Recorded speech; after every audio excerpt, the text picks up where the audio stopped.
What a special week we are having here on Leading Our Own Way. Thanks for joining me again for part 2. This one is really special. As I mentioned in part 1, I had someone very special joining me on my journey. In 2016, I had a gentleman called by the name of Luke Bayley come around to my house. We had some very, not many people know this, but we had some very weird things happening in the house at the time after I went through a bit of a tough time. And my partner had met Luke at a business event. We go into what he does and why he does it.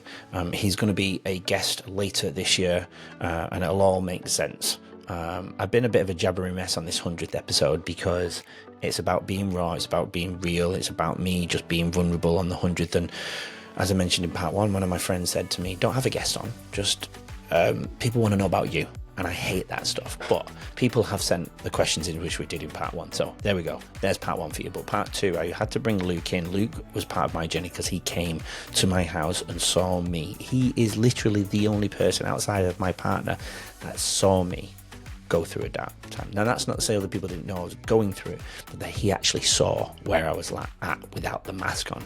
This podcast talks to guests every week, and they're all highlighting probably where they wore a mask in their life and hid sometimes what they were going through, or not really people around them knowing the depth of what they were going through. Luke saw that in me. He saw it in my house, and I needed Luke at the time. Luke changed how I challenged the next part of my challenging journey.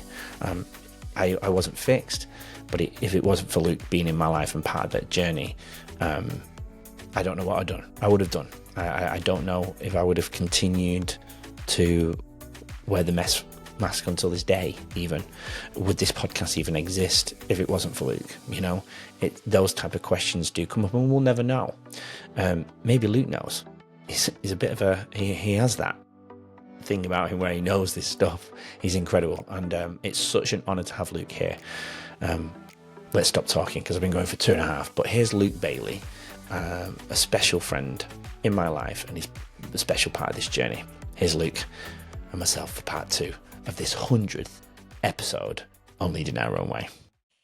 Before we dive in, I want to give a big massive shout out to our now new proud sponsor, Eshu Skincare, a brand that truly aligns with Leading Our Own Way. This Australian-born company is dedicated to keeping skincare simple, effective, and straightforward. They've made waves in the US, even landed in Macy's and over 300 stores, and now they're back with a renewed focus on healthy skin and real results. If you want authentic skincare that fits your lifestyle, check them out in the show notes. Thanks to Eshu Skincare for supporting real stories and mental fitness on Leading Our Own Way. And if you're interested in sponsoring like Eshu Skincare, drop us a message. We'd love to connect. Well, Luke Bayley, thanks for joining me on this very, very special 100th episode of Leading Our Own Way. How are you doing tonight, brother? I'm very good, Andy. It's been a little while since we've chatted, and but I'm looking forward to this, just to share a bit of the story about how we met. I think that's a great idea. I think so too. I think, you know what, thank you for coming on, because it has been around. We've seen each other once since, and it's going to become very clear. We're going to make this very, very crystal clear, but this is a very special episode to me. It's my 100th episode of Leading Our Own Way. Yes, you're going to come on as a guest, but very unusual scenario. Everyone pretty much knows my journey, and why I've asked you to come on is that you hold really quite a special part, not only in my heart, but in my journey. You are literally the only person outside of my partner that saw me at my lowest. Probably the premises of why this podcast exists.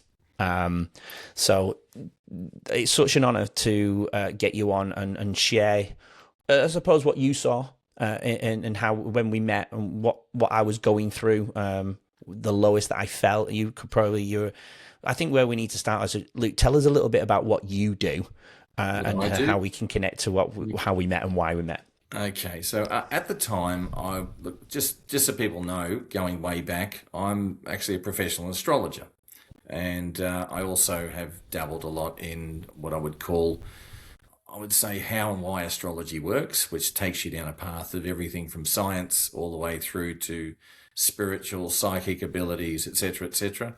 For me, I'm not probably your typical scientific person, although I work on from a science level a lot, because as a child I saw spirit, and I thought we just grew up with it. I didn't know otherwise. So to me, and I'm talking about in the house, you Yeah. see people in the house, and I was never scared of it. I just thought it was normal. So when someone else says, "Oh, I don't believe in that," I go, "Well, that's fine. Well, you don't see what I see," sort of thing. So I've always had that sensitivity and feeling for things, and I'd been out of doing a lot of that stuff. I was a self-taught astrologer from 16. Then when I got to about 19 or 20, I actually did some formal education, and the lady who I did that with, Chris Turner, in Sydney. From there, I started teaching with her. I ended up writing for magazines. I ended up doing lots of lectures around the place in Sydney and international lectures. And now, eventually, years and years later, I now have taken over an astrology education college called College, and it's the oldest online astrology college in the world, and originally founded by a lady called Ina Stanley, and has a great curriculum for training professional astrologers. And I've got a team of lovely instructors and professional astrologers that work with us, and that's what I'm sort of now doing and building up for the future, just so people don't get confused about what real astrology is versus what you see on TikTok and you know and Instagram, etc., etc. And I do believe there's a big path going down there with a lot of people who are looking for something in their lives and looking for some meaning and understanding. And I think that takes me to where we were, Andy, when you reached out to me in 2016. It wasn't something I was typically doing at the time, but through an ex-partner of mine at the time, I think she knew an ex-partner, actually she knew your partner, what I'm talking about. And it was alerted to me that you had, something going on and may need some assistance. And it sort of resonated with me, and I thought, no, this guy needs some help. But I hadn't met you at the time. So Yeah. you can tell them what happened, but that was my side of the story. Yeah, no, I love it, and I'm very grateful that because I remember what I recall was that Sunday morning when I think we finally reached out, because my partner, I think, met you and maybe your former partner Yeah, at a business event, yes, it and was. maybe got details, and because she obviously knew what I was going through. The only person that really, again, saw me at home, the darkness, she would cry on the phone to her mum in the UK, really not knowing how to help me. She didn't fully understand. Nobody really understood, I suppose, and I was just putting that mask on, going to work, going to the dog park with the mask on.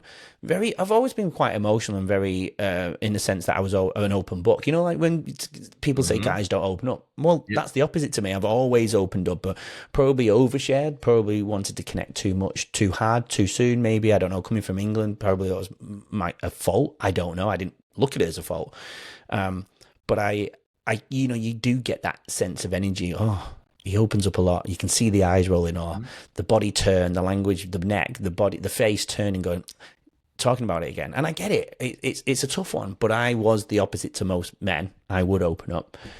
Just before we do get into that journey, actually, I've got an interesting. I'm quite interested in you personally first, and it just come to me. Just tell us a little bit about what you said about what you saw when you're growing up, the energy, the spirits. What did you see that other people wouldn't see then? Well, I had it was pretty much just spirit in your house. So Yeah. I'll give you one little example. I remember going up the street, and I was, you bunch of kids in this street in Sydney where I lived, and I was probably about three. I reckon I was about three, maybe four, but I reckon I was about three.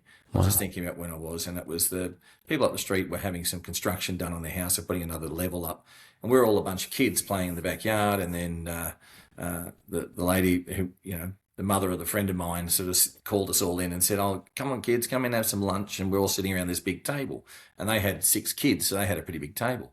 And I remember about to have some food, and I remember looking to the right and seeing a man with a slouch hat on, and he was standing there leaning against the wall. And I remember saying and this is a lady, I'll call her as Mrs. Hinkley, and I said to her, I said, "Oh, Mrs. Hinckley, is the man having lunch with us as well?"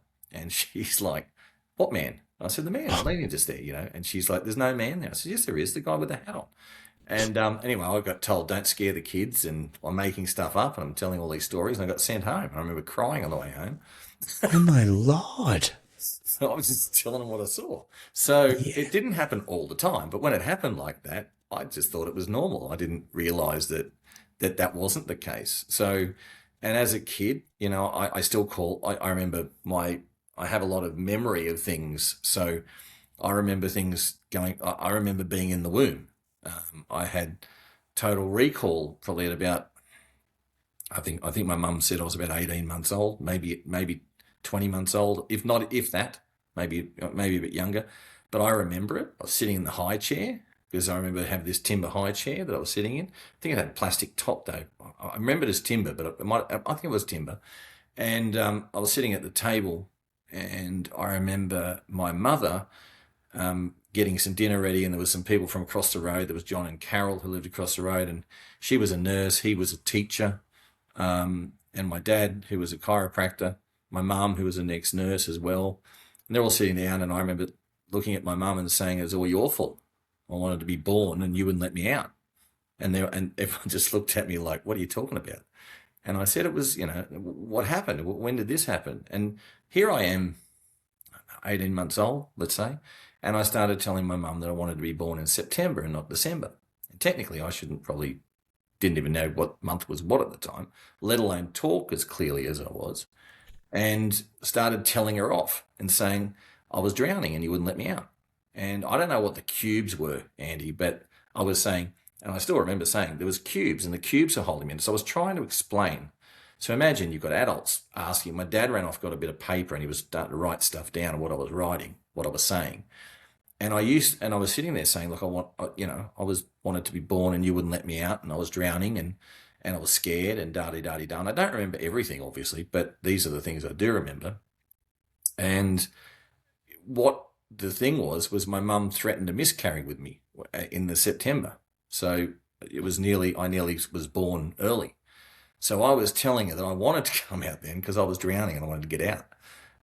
So there was a lot of that sort of thing that I had as a kid. And so when I was born, I had this absolute fear of water. They couldn't even put me in a bath.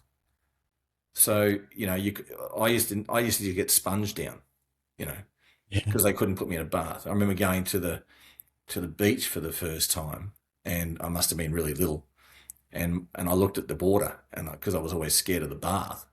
So I'm looking at it and I'm saying to my mum, "Pull the plug out." Wow. That's So amazing. there was, you know, so I've always had this, you know, innate sort of connection, probably I would say to other realms in a way. That's probably the Mm, best way to put it, or just and that's what's driven me to be curious about everything, Andy. So mm. I don't, when someone says, "Oh, this is how things are," and so, "Oh, they're crazy," I actually want to listen to their crazy a little bit because I want to know how close to the truth it is, or how close to reality it might be. Yeah. And, you know, even as an astrologer, what I don't tell people, I do tell people occasionally, but I got into it because I didn't believe it worked. I thought it was a crock. So Yeah. I went, but then when my friend Rob says to me, who's now a professor at Newcastle University, he says to me, "Well, how do you know it's a crock?" And I said, "Well, blah, blah, blah, blah, blah." And he said, "Well, have you ever had a chart done?" I went, "No." And he said, "Well, here you go."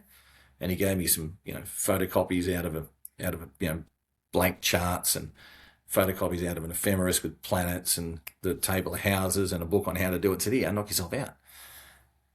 So at 16, that's what I did. Went and worked out how to do astrology charts, and then started reading a whole lot of books and went, "There's something to this." And that's how it all started for me. So it's one of those things where I don't just accept things as being the case. And you think about some events that happened the day I met you and I came to your house. Yeah. You were convinced that something had appeared, and I went, "Nah, hang on, no, no." Even then, I was sort of intuitively being told, "No, something's been stuck here." Ah, yeah. Something's disappeared. Do you remember that? What I'm I, talking about? I think so. And we About the definitely need credit to go card. into that for sure. Yeah, the credit card that sort of you thought, "No, there's a credit card, and look, it's just disappeared out of my wallet. Don't know where it is." And then at the time, because when I met you, you were yourself. You're the same person as I see right now in front of me, but you were, I would say, hyper anxious. That would Mm. probably be my analysis without being, psychological. I just saw you sort of being stressed, worried, tense about a lot of things. Yeah. That was what I sort of picked up on straight away when I saw you. And I think what was happening, you were worried. When someone gets a little bit, can't say fixated because that's not the right word for it, but it's a little bit like you were worried. You were thinking, oh God, there's strange things happening in this house.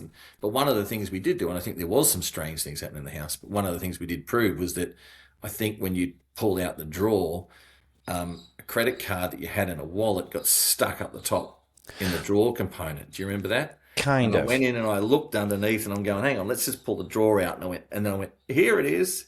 So what I'm saying is I don't just believe all the sort of airy-fairy stuff. I look for the reality of things too.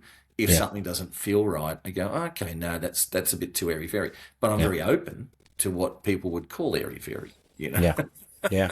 No, I think I'm glad we filled in all of that, and I'm glad that I asked you where that come from, because it connects to why we came together. Yeah. So things, when I was going through that dark period, I was going through something.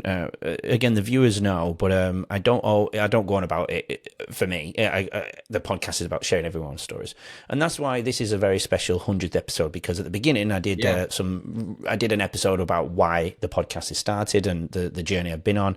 But in 2014, I won the National Teacher of the Year award. Now, I cannot confirm if that was the reason why I went down the path I went down, but I heard about this tall poppy syndrome here in Australia. Oh yeah, it exists. Yeah, and so and I've learned since many times and through observations of others, it definitely exists. And I certainly didn't want to win it in terms of because I was the best teacher. I feel like the girls I were working with, I took pieces of everybody, and I even took coaching. I've been a basketball coach since the day I can remember, really, and I've taken always philosophies away from everybody and put it into my own little Andy White jam based on what I know of the kids or the players that I'm coaching or the kids I'm teaching and so on, right? And you put your own little mayonnaise and put your own little personality into it, and I feel like that's the best chemistry for me. And if it doesn't work, you have to adjust depending on, again, what class you've got one year versus the next. Yep. So I found myself in a couple of months going through this very toxic workplace environment. Now, if I had done anything wrong with anybody, I'd love to sit down with these people and go, you know what, I apologize. I never knew. I didn't think I was like that, but if I came across like that, I'd happily hold my hands up and apologize. What I didn't deserve was to go and be treated the way I was every single day. I can't prove it until this person physically assaulted me in front of a very good friend of mine, and the truth came out. And that was, again, I'm not here to glorify it and to go into the details of it necessarily, because I would be here for hours. But I went on a journey of not even self-discovery yet, destruction, staying up all night because I didn't want the next day to come. Eating rubbish throughout the night, drinking bottles of Coke. I'm grateful I didn't turn to other things, but I did have the suicidal thoughts. And then the truth came out, and these people lost their positions in the workplace. And then I had my son, and I thought that would fix me. My son was born, and around 6, let's say, we've been worried if it was 4, 5, 6, or 8 months, haven't we? Yeah, I know. We weren't quite sure. Just know he was in a little pram. Yeah, it was a little pram. My son was a little boy. For a walk. Yeah. Yeah. My partner had met you on this particular weekend. So actually, we should paint the picture before that weekend. So things started to happen around the house in mid Easter time, 16, give or take, around that period of time. The people had gone out of my life, and I thought I could move on. Looking forward to my son being born, and it didn't fix me. Right, and I'm going to interrupt for a sec. Do you realise that's 10 years ago now? I know, it's crazy, isn't it? I know, yeah. Oh, and on a side note, I saw you at a house party many, many years later as well. I know. Tell me about it. Quite funny. Anyway, keep going. Hilarious. I love it. And I thought, and it sounds horrible, right? But I thought, I didn't really grow up with a dad in my household. I met my dad when I was a bit older, and I thought it would fill a hole, right? And especially that hole as well, what I was going through. But I was very wrong. It's treatment from the outside in opposed to the inside going out, right? Get that whole oxygen mask thing. And I just really wasn't very present. I'd go to work every day with a big, huge smile on my face and a big mask, and I thought it was me being happy, but deep down I was fucking low, and I'd be sweating. And I know you said anxiety before, but I'd be going to the toilet seriously like 6 or 8 times a day. Wow. To take my shirt off to blow dry the sweat off me. And I think, oh, it's just hot here in Australia because I'd only been here like 3 years. But no, it would happen in winter too. And I'd always looked at anxiety, in weak people, and anxiety came. I think that's the stigma. It's That not. is, yeah, It's like I've suffered my share of anxiety yeah, and depressions through a lot of stuff. So it's not an uncommon thing. It's yeah. about, I suppose, how we deal with it is That's the right. biggest issue. Yeah. Yeah. Well, and anxiety, I was saying this to somebody today even, anxiety is a byproduct of fear. But, when you're going through all these things every single day, back in the day, thousands of years ago, you could run away from the tiger. And that's fear setting in, isn't it? And Yeah. there's 2 outcomes, survival or death. But in this modern society, when you're, in my scenario, being bullied in the workplace, the tiger's going to be there. So you can't run. So that No, you it's can't no come longer in. fear. Yeah. It's anxiety. It's a byproduct of fear. The body's telling you it's not right, but it That's has to right. cope through the attack or the wondering when the bully / tiger is going to jump out at you. But that was counting down the minutes, counting down. I mean, that's why I'd go to bed at 3, 4 o'clock in the morning, because I didn't want the next day to come. Because as soon as you go to sleep, the next day arrives. Yes, I agree. I understand. Yeah, you get it. So Yeah. the things. Yeah, he was a baby because things started to happen around the house. And I never experienced anything spiritual, ghostly at all, ever in my life. The closest I got was I always asked my gran to come back and see me. My gran brought me up with my mum, and my gran died when I was 16, and she was like my mum, right? Would do all the mum things. My mum would go to work and do, I suppose back then, those traditional roles. She would do the dad thing, go to work, earn the money. And the 3 of us lived together, and I remember when I was about 22, I swear to God, I woke up and it was like I was been in a cave, and my gran had been to see me, and it was so real, Yeah. so real. It was reality. During the sleep time, it was like reality. I was with my gran again, but it felt safe. It felt normal. She wasn't scaring me because I always said, "Don't scare me," and she didn't. Bless her. And I was 22 years old, so that was 6 years after she passed. Yeah. And nothing ever happened since, and I've never felt anything. So, I'm not going to lie. Just from a coincidence point of view, it wasn't a specific day that you had that dream, was it? It wasn't like, the day she died or. No, I Yeah. remember it not being the day she died, but I can't remember. I remember always thinking about things like that. Yeah. There may have been something to it, but I know it wasn't the day she died. It was the 11th of June, 2000 she died. And I don't remember it being the 11th of June, 2006. So, yeah, I can't. But I was just again, curious. yeah, no, and it's a good question. And there may have been something, but I know it wasn't the day she died. Could have been a birthday, could have been something, I don't know. And I've always been quite skeptical of that. But I cannot lie. The things in that house in Chelsea, where we used to live on the other side of the bay, about, how far is it? About 50 minutes from Melbourne city centre, for those who don't know the Bayside area. Things were happening in the house. The things that were happening in the house, and I'll get to the credit card one. My partner would always wrap up my son, really, like in the heat in the bedroom. And I'm like, I can't stand heat in when it's stuffy in the bedroom. I want it to be air flowing. Neither can I. So it's Yeah. a male thing, I think. Maybe, yeah. Yeah. And I just said, this is too much. Anyway, we had these portable, because the house was quite old, so we had these portable heaters that they do have timers on, but the timer would never be set to go off at that time. And people could easily say, oh, the timer was just set wrong and it went off. But God's honest truth, the switch at the wall had been switched off. And I'd always said, I always used to joke to her and say, oh, you've listened to me, you switched it off. And she'd be like, no. And it would go off. And honestly, it happened like 4 or 5 times, quite a number of times. The other thing was we had a whistle kettle. Back then, we used to love the whistling kettle. She would always make a cup of tea. The whistling kettle will stop whistling, but we haven't turned it off. So I don't know if you remember that, but Yes, I do remember that now. Yeah, Some of the things that you're relating to, don't forget, it's 10 years ago.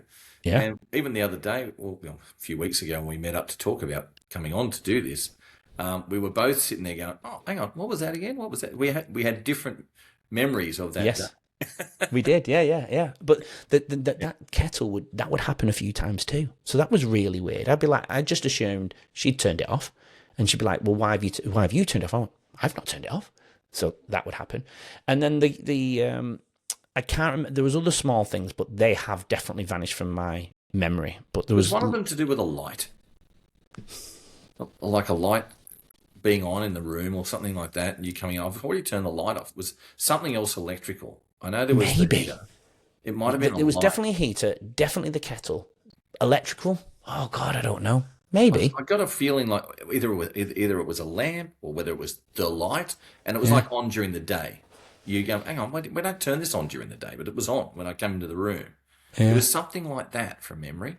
Oh, I don't know. I might be wrong. I might be Yeah, I wrong, don't but know. it's just, when you have to place yourself back there. Yeah, What came to me was yeah, the credit card, because that to me was a little bit like, for me, testing my own intuition to some degree, going, nah, this doesn't feel right. There's something more to it. No, that's not yeah. spirit activity. There's something logical here. No, well, the card. Let me go with the card. All right. Yeah, So it could still be very logical, but it's not as logical as you explained earlier. So yeah, the card. We'd been in this house 2.5 years by this point, nearly yeah, probably 3 years, and so we'd used that drawer hundreds, if not thousands, of times. yeah. Right.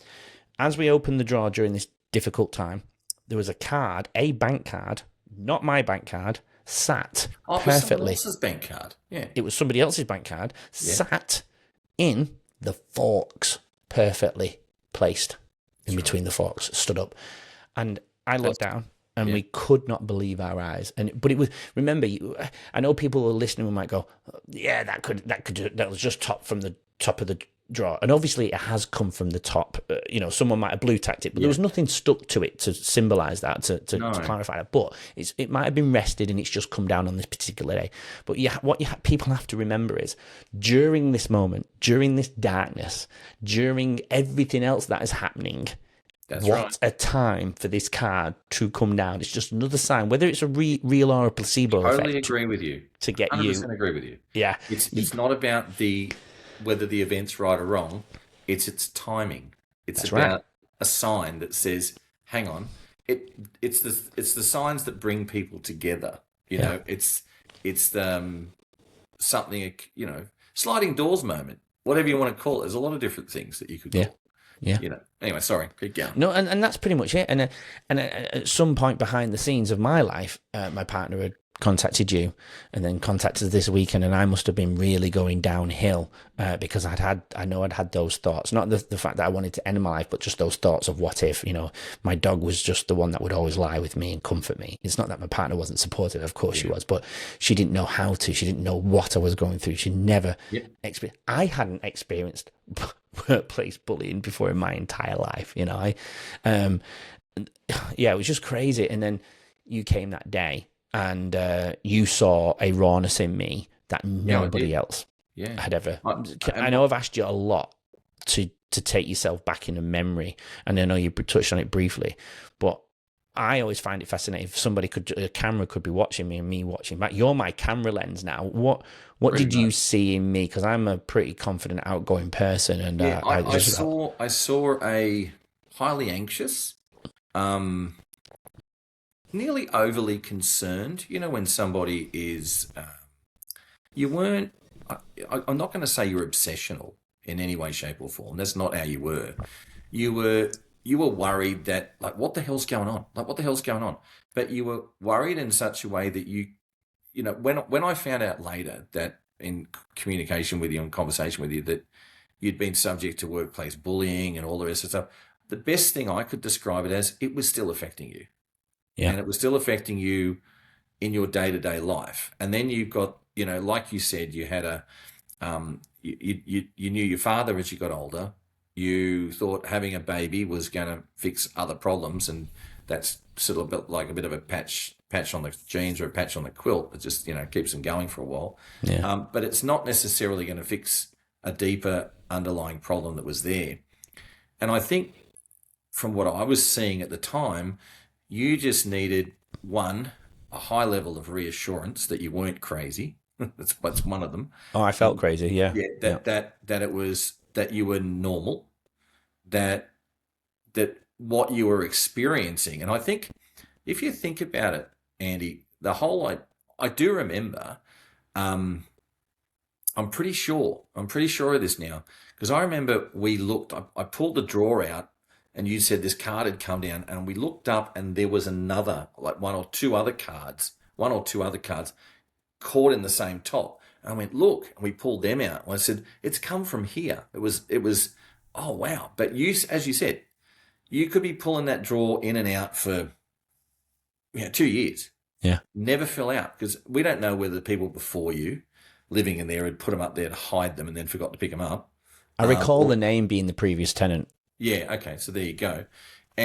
But what happened was the fact that we found that sort of thing, all of a sudden it was like a confirmation in you that, so I'm not going crazy. So this isn't all just, some sort of weird demonic possession in my house that's out to get me. No. It was like, but what I'm getting at, you had that energy and fear, underlying fear, that's the anxiety I was going to describe, that life was against you in some way. Something was not working out. Everything was always against you. Everything didn't work out properly. And we still, for right now, I could still not explain why the heater was, switching off. I'm pretty sure there was a light as well, or a lamp. There was something else electric. And we tested as many things as we could while we're there physically. Yeah. I did get a sense that there was an energy there. But what I've also known, I don't know which one it was, because I'm not your typical, I'm quite psychic, but I'm not a psychic. I'm not a medium. I'm not somebody, although I have that capacity, don't get me wrong. And that's why I asked you about the death day and communication before, when you saw, would you say your auntie or your grandmother? My grandmother, yeah. Your grandmother. Because I remember, can I divert for a second for a funny story, but you'll understand why. Yeah. And that is, around the same time that I saw you, I was also going through a big change in my life at the same time as well. And things were changing in general. And I remember the day, it was the 6th of June, 2017. Yeah, 2017. So it was a bit after I'd seen you, but it was the 6th of June, 2017. And I'm sitting at the table, and I was living in Aspendale at the time. And I'm sitting there at the table, my daughter's watching TV, and I had this energy come around me, and I went, who's that? And I had this voice in my head go, Harry. And I went, Harry who? Now, some people in Australia will laugh because he's a designer, but I didn't know that. And I was laughing in my own mind. He says, your grandfather. And I went, oh. I said, what are you doing here? And he says to me, I want you to get my war records. I went, okay. And I went, so where do I do that? And I get this message back, online. And I'm sitting in front of the computer. I'm like, yeah, right, I can do it. So I do this search for war records. And sure enough, being a grandson, I can do a search for that. Now, everyone might think, oh, yeah, you're just talking to yourself. But there was a few things like you that happened. You go, hang on, this is a little bit different. This is going to be a 1 minute story. What happened, keeping it brief, was that my grandfather was born on the 12th of the 9th, I think, let's say 1912. I can't remember exactly what it is. And I was putting in his birth date as part of it, and it kept coming up as wrong. And then I hear him say to me, reverse the date. So I went, okay. So I put in 9/12 instead of 12/9, and sure enough, his details came up. So here I am, because my mother's passed away at the time, and saying, Ma, you idiot, you don't even know when your father was born. He was actually born on the 9th of the 9th of December, not the 12th of September, da-di-da-di-da. Anyway, so I finally get his record. I had to pay for it, downloaded it, and started looking at it. When I started looking at it, I realised that no, he was born on the 12th of the 9th, and someone had actually entered his data into the record system back the front, like it was, say, an American person that was doing it. Yes. But they put the month first. Yeah. So I went, you're kidding me, even though it was, so they'd actually entered it wrong. But I found it, and then as I was going through it, I found that the day he died, because I knew when he died. I remember when he died, and I was a young boy at the time. But he died on the 6th of the 6th, 1974. So the irony of all things, he'd come to me on the day he died. And I had no idea of that at the time. Yeah. Wow. Now it gets better. The following year, I'm house sitting in South Australia where I live now. I'd come over here to house sit and sort of give back a bit. And it was the 6th of the 6th, 2018. And all of a sudden I'm watching some YouTube videos at the time, just sitting in front of the telly and house sitting a little dog, and little black dog. She was lovely.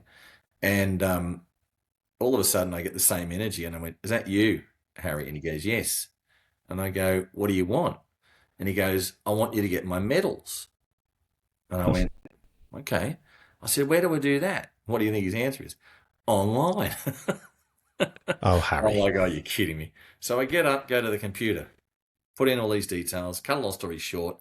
I went back to his old war record, looked at what his what medals he wanted, and put in an order for them because I was allowed to get them, being his grandson. Where would they be, though? What's that? Where would they be for you to get them? Well, they kept as part of what I didn't know. There's a bit of a bigger story to this. I asked him, "Why do you want me to get your medals?" And he said to me really clearly, he goes, "I couldn't give you anything while I was alive, so I want you to have something of me now. Oh. It's all I can do is give you what I can give you, and I want you to have that part of me." And I went, "Okay, all right." So I accepted that, let it go, and put in the order for them. And then, meanwhile, I was living in Tambourine Mountain, and I'd only just bought a house up there, and I was about to move there. And I went up there to get the keys, basically to take over. But what had happened, because I was house sitting, I had the medals sent to Tambourine. And I rock up this day to when I first got the keys, and in the mailbox there was the little ticket to say, "Hey." I went, "Oh, good timing, they've arrived." I go to the post box, and there's like this little box. And I thought, "Oh, it must be all stacked on top of each other." So I get back, and then I read a letter from it, and there's one medal. And it's his service medal for World War II from 1939 to 45. And as I'm reading it, basically the War Memorial or the War Records had written to me and said, as part of, I think how it goes is, as part of war medals are property. They can only either be passed down and through ownership. In other words, you inherit them, like property. They're a property thing, and they can only be reproduced if they've been lost or stolen, and can be proven to. But what had happened was that he'd had his medals, but he'd never received this one. So when he said to me, "I want you to have my medals," I think I just misheard. "I want you to get my medal." In other words, I want you to have it. So I wasn't able to get the others, but I got the one that he never received in his whole life while he was alive. That's incredible. Now, that was on his death day. He hasn't come back to me in the same form. So when I say I'm not a medium, I have those abilities, but it's not something I can turn on. Yeah. So why I told you that story was that when I was with you, it was like, okay, there's something going on here. And I asked, "Okay, come on, tell me. Give me something here." And that's when I know I'm in the right place, because I'll get communication in some way. Someone, close to me, spirit-wise, will tell me things. And I was being told two things about you. That's why I've gone through this whole story. One was that you were highly stressed and anxious about a lot of things, but you were okay. Like what I was being told, "You're okay. You'll get through this. Don't worry. This guy's not, he might have these horrible thoughts about himself, but he's on a healing path. He's getting there." Yeah. And it was going to take some time. That was sort of what I got told. But the other thing was that there was a spiritual energy in the house. But what I didn't know was whether it's created out of your own anxieties and fears. Got you. Meaning that sometimes people, and I'm not sure how to describe this. I really don't know how to describe it, but it's a bit like when someone says, "Oh, that person's possessed." They've got this negative energy. You see the negative energy around them. They must have some demonic spirit around them or something. I sometimes think that is actually the energy created by the person that's fearful, anxious, upset, irritable, angry, worried, and that fear becomes their energy field. And then Mm. as a reflection of that energy field, things, it's like you become a slider. I don't know if you've ever done it, but you pick up your phone and it turns off or something or other. And I have a little bit of that energy as well. Whereas, like, if I'm stressed about something, I'm a bit worried about something, I get too frustrated, I'll walk in a room and a light bulb will blow, and you're like, oh, great. Is it just timing, or is it because the energy's there? Yeah. And I Yeah. think at the time, you might have been very much in that energy field as well. So what I did, just funnily enough, Yeah. I went around and sprayed your house with an energy clearing spray, which I made, which I was testing at the time. Yeah. Back then, I made my first batch, and there's a whole story behind that, which I'll talk about that when we have a chat next. How's that? That's a different story. Love But that. Yeah. that's a bit like saging on steroids. I've worked out. So, and that Yeah. batch there I made when we had Jupiter and Saturn at its closest conjunction to the Earth in 800 and something years. That was on the 22nd of December 2020. And I remember bottling and cooking that up at a winery owned by a friend of mine in McLaren Vale. So a big batch, and it was that day. My birthday's Christmas Day. I remember bottling it on my birthday because my Wow. partner was working as a palliative nurse at the time. Yeah. So, and that's what these are. And so I every now and again when I need to, I spray it and clear it. But we did a big clearing of your house We and did. I just getting remember. rid of that energy. I think Yeah. I think that was the next day, wasn't it, Andy? I think it came back the next day. I, I don't know. It's all one big Might have even memory. been on that day, to be honest. What? Sorry. Yeah. What? Sorry. Say that again. It might have even been on the day I came to your place on the Sunday. It may have been. I really can't I remember remember that part. taking it with me, going, yeah, and I thought I'll take it because I was sort of getting the sense that, like someone says, oh, we've got to sage your house. Mm. I didn't see it as, it was more, from my point of view, it was precautionary. Yeah. It was more about, this guy needs, some energy clearing, Yeah. and maybe my meeting you that day triggered something to make you go, okay, it's not so bad, or something like that. I'm not sure. And Yeah. I feel like that's where our connection goes back to. You were in need, and I just sort of reached out because I thought, no, this guy needs me to come and see him. So I mean, that's if I thought it was nothing, you wouldn't be sat here. You're here as part of my special 100th because that thank you for was. that. Yeah. No, absolutely. That was something that I needed at the time for sure. I still had a journey to go on, but I think I headed into that next part of the journey much better because of that day and you coming to just even hear me to speak. It wasn't You sounded just about courageous. yeah, we did. I mean, I think you came supposed to be for an hour and you ended up being there for 3.5 hours. And that's why it was so memorable and so much meaning to me, because it wasn't just about coming to do with the house. It was, you were really there Yeah. because of that. But I was able to open up and talk to you. It was kind of like you were my therapist. I got to speak to a guy that I didn't know, Yes. and build this emotional attachment up in that moment, in that few short hours. And I felt amazing, so much better after that. I'd spoken to many strangers before on the dog park and whatnot, like I mentioned before, but I needed something different, and that's what you offered to me. And I still had to go through what I had to go through. And That's the road of life, isn't it? Sometimes Yeah. you've just got to keep going and ploughing through that paddock, That's right. Yeah, and again, even years later, I built this house and moved to this side of the bay and got my dream job and found myself in another toxic environment, which led to me, my body speaking to me with the sepsis shock, and where I almost passed. So, I still on a hell of a journey to go to. But you were part of it, and I needed somebody. I wanted somebody to come on and really just share. For anyone who's listening, all of my guests, they're all been wearing masks at some point. And I wanted to show that I was wearing a mask, and everyone who would have seen me every single day would have thought, Andy's okay. He got through a really horrible time, but he's all right. But I really wasn't. I was kidding myself. And At the time, you were very, you were, as I said, I might have been being told spiritually, no, this guy's okay, but it wasn't it wasn't something. How do I put it? If I'd gone home and someone said to me, Spirit, no, you need to contact this guy again. Something's not right. I would have, Yeah. and that's sort of how I tend to be. My friends will tell you that if I'm doing something or I think about something, I often go, oh, I've got to call so and so, and I just do it because I feel that that's what you need to do. And reaching out to people is probably one of the biggest things everyone should do, I reckon. If I always say, if someone pops into your mind or something pops into your mind, it's often for a reason, Yeah, I agree. and that's the thing. But I was not underestimating the state that you were in. But I think when I left, I'm glad how you described it. It makes more sense to me.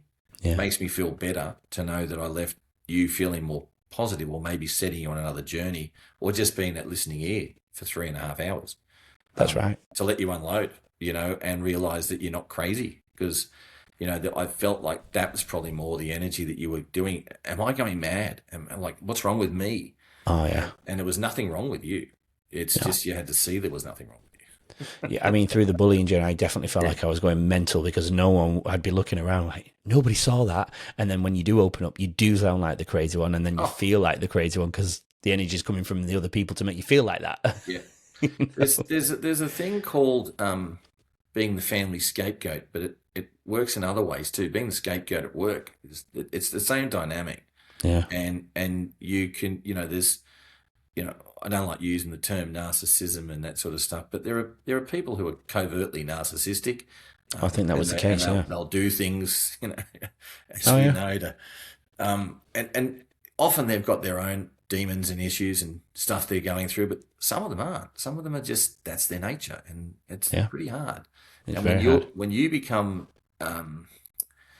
you could say, the victim of that toxicity, their spell is about making you feel like it's always your problem. So what you've described as you had to go through that and come out the other side that nearly killed you is not an uncommon scenario. And I think, anyone watching this should take note that sometimes, normally my thing is this: if you're actually thinking to yourself, hey, what have I done wrong? You're not the narcissist. That's very true. Very simple, yet great point. Simple analysis. Yeah, what very have I great done point. wrong?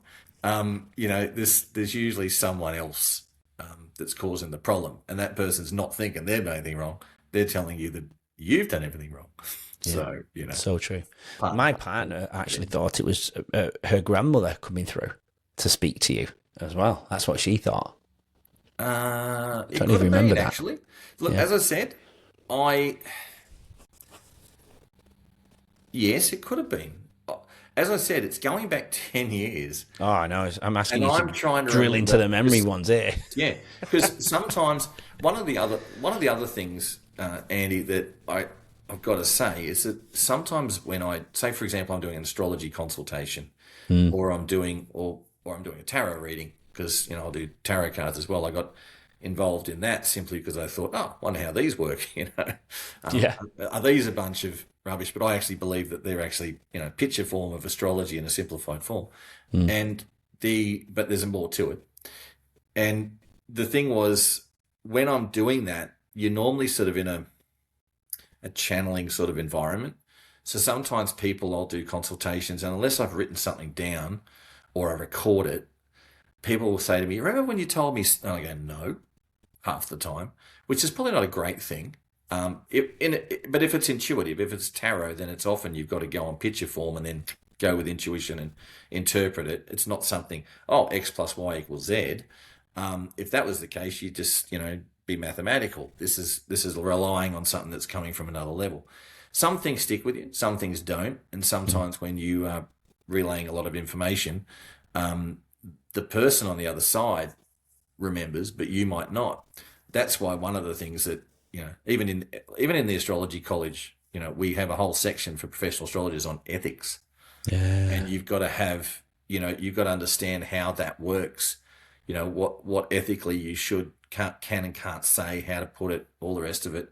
It's nearly like counseling techniques as part of that as well, because you can do, this is my criticism about untrained, say, for example, an astrologer or anybody, is that what you're saying to people who have faith in you, and this is where, I go back to, think about, the old carnival worker. And I say that in not anything against carnival workers, but I'm using the old days, the person who would go and tell you a fortune, but the person was just trying to take you for some money, making up stuff. It's really important that if you're going down this path, that you take responsibility. I have an old saying, it's the lesson of Spider-Man's uncle. And that is if you got the capacity to see something or help somebody, or especially say with astrology, and you've got, like I was telling you about somebody I've just been talking to the other day, who found out they've got a health issue. And when you're looking at someone's chart and you can determine whether this is going to be something more worse or whether it's not, that you've really got to go with what you feel is right and diagnose it as best you can. No different if it was a doctor doing it, I suppose, in some ways, but there you rely on results or physical results. So this was about tests coming back, but astrologically I'm going, I think you'll be okay. I can't see anything sinister there. And sure enough, answer came back, they're okay. But when you're telling somebody who's in a health situation, with that comes a lot of responsibility. So I always say the lesson of Spider-Man's uncle is, with great power comes great responsibility. Remember, he was saying that to Spider-Man. Yeah. And that's sort of a philosophy which I try and carry with anything that I do in regards to, especially people's futures, astrology, advice in that form of any kind. You've got to really say, what am I telling this person? How's that going to respond to them? How are they going to react? So when 10 years on, you say to me, you come into my place and I probably did a lot more listening than I did talking. Yeah. But at the same time, you can say that helped me, then I've done my job. Absolutely. It was incredible. Yeah. And that's the part that and the good thing is you don't think back to those times and go, this guy came over and told me a whole heap of crap. We wouldn't have got you there if we didn't feel something was going on. But don't get me wrong, like I walked in there a little bit blind too, going, what's going on? I've just got to go and feel what's going on here. That's right. But and I'm glad that I was able to help, Andy, and I'm glad that I'm part of your story, and I'm really happy that you found what I see here in this podcast as being part of your destiny. Your passion for it is amazing, and what you're doing for people in general is absolutely brilliant. And I love it. I'm right there to support you through it. So. Thanks, man. No, I appreciate it, and that's a beautiful way to bring this one down, and it's incredible to have you on as my part of my 100th episode. So thank you for coming on, because you definitely, Luke, always been a part of my journey. It's amazing. And thanks for having me on, because it's been fun to revisit, even though we're talking about times which we're probably not the most prettiest in our lives. That's right, and it's going to be an honour to share yours, because when we did the pre-chat, you told me some pretty stuff. When we've had our normal conversations, even just not on screen, on the phone, just being a normal conversation, you've shared things that are remarkable of where you've come from, and we'll share that. But we'll meet later, earlier this first part of the year, and we'll lock something in. And I'm really excited to have you on as a guest as well. So thank you. I hopefully now get to be part of your journey. Yes, exactly. Luke Bayley, thank you for coming on the show. I really appreciate it. It's such a great achievement, even just to be here at the 100th and have you part of it. It's been very special in my heart, so thank you. Thank you very much, Andy. Much appreciated and really enjoyed it. Beautiful, thank you. To everyone who's listening, I hope you've enjoyed the 100th episode. Listen to the outro, but until next week, when we have another amazing guest, it's Sir Marco Robinson's coming on the show, all the way from the UK. My first Sir is on the show. He's incredible. He gave people, homeless people, a house, and he's had Netflix #2 show in the US. Incredible dude. Tune in next week for Sir Marco. It's going to be absolutely incredible. But until then, keep leading your own way, and we'll see you then. Bye for now. Well, you only get one 100th episode. First of all, thank you for joining me on the 100th episode of Leading Our Own Way. I cannot believe I'm here. I can't believe It still exists. I can't believe it even started. I set out with a little joke that I love to talk, and I do. People who know me will laugh and know that I love to talk, and I've met some incredible people on this journey. I cannot believe the types of people, some of which authors of these books. This duck, why these things are on here represent the guests that we've had on. I absolutely can't believe it, some of the people I've learned from and the books that I've learned from around the root cause of mental health decline. So the things we go through, we can change. We can make a choice. We can change the trajectory of our life. I really know that and feel it, and I hope this podcast helps people to feel different, think different, and look at the world in a different way, which ultimately means they look differently at themselves, of what they can do for themselves, or maybe those around them as well who are willing to hear them. What I've learned along this journey is we have close ones that go through. Sometimes they just need us to sit there and be. They don't need us to talk.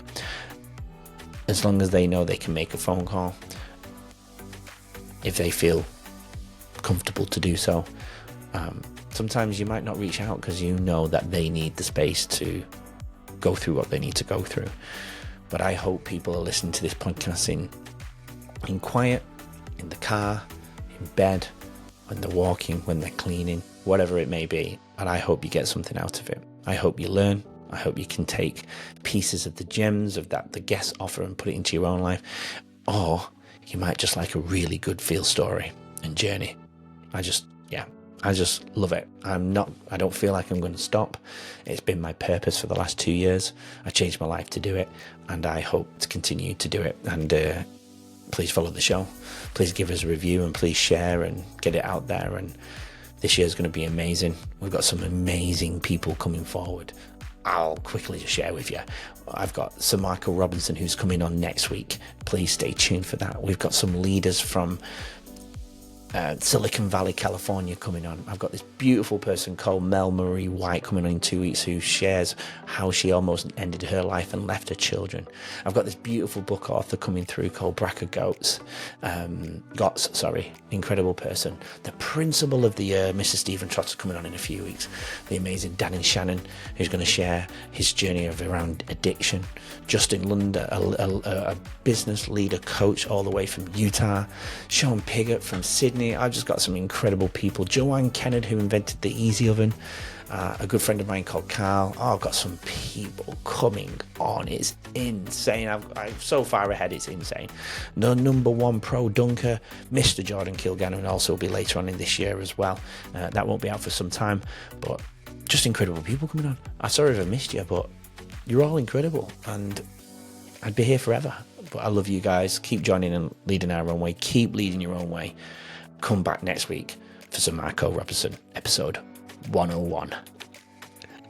Take care. See you next week. Keep leading your own way. Thanks for listening and watching Leading Our Own Way. So we can stay together forever and share more incredible journeys, please subscribe to the channel. That way you won't miss next week's episode and what that amazing guest has to offer to the world. Please support Leading Our Own Way, and we'll get you on next week's episode.